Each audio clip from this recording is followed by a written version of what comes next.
Écoutez, je crois qu'il y a une recrudescence des actes de violence, des incivilités, des trafics de drogue et les gens sont assez exaspérés. Il y a un ras-le-bol et ils ont peur. Donc face à cela, je ne constate pas de véritable réaction de la mairie. Je ne considère pas que le maire et les élus municipaux sont responsables de la situation. Mais je regrette qu'il n'y ait pas de réponse volontariste qui démontre à la population, aux Clermontois, cette volonté d'agir pour les protéger. Et quand vous voyez les municipaux qui s'en prennent au SDF et qui ne font pas justement leur métier en voulant contrer justement ces trafics de drogue, cette violence dans Clermont-Ferrand, qu'est-ce que vous en pensez? Je crois que c'est à chacun d'assumer sa mission.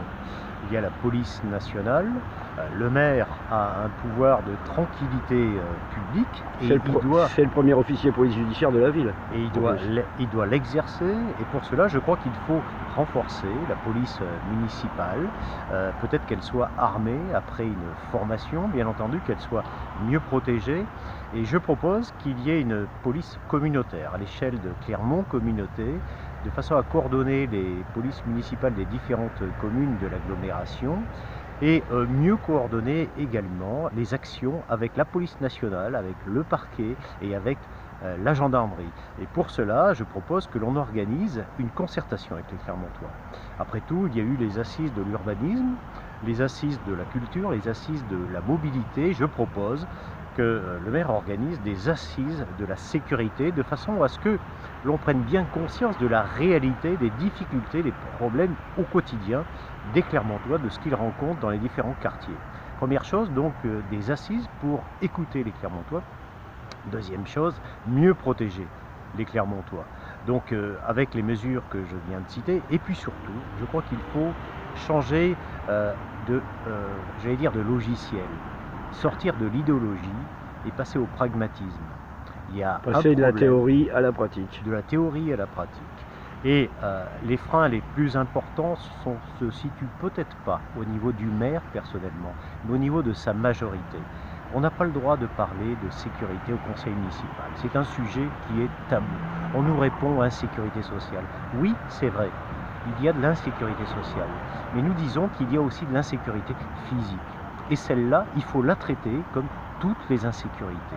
Et je regrette qu'on ne puisse pas avoir un vrai débat au conseil municipal, de façon à permettre d'apporter les remèdes et de faire en sorte que les gens se sentent plus libres de se déplacer et qu'il n'y ait pas la peur au ventre pour entrer chez eux. Je vais vous poser une question assez bizarroïde. Est-ce que vous ne pensez pas que ces problèmes d'insécurité, comme vous dites, ne viendraient-ils pas du fait de manque de mixité sociale et ethnique dans certains quartiers? Effectivement, vous avez parfaitement raison.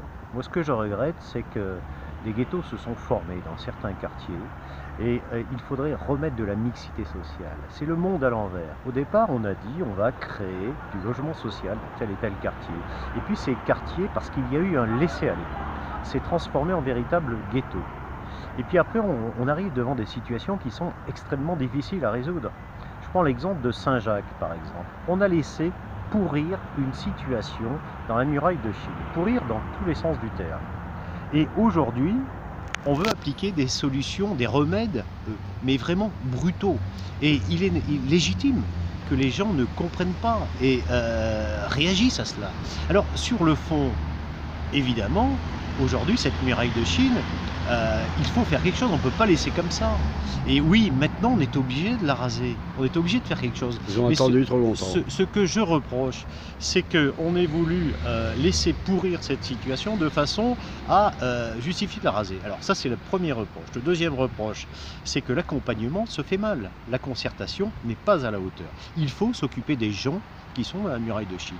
Et mieux que cela.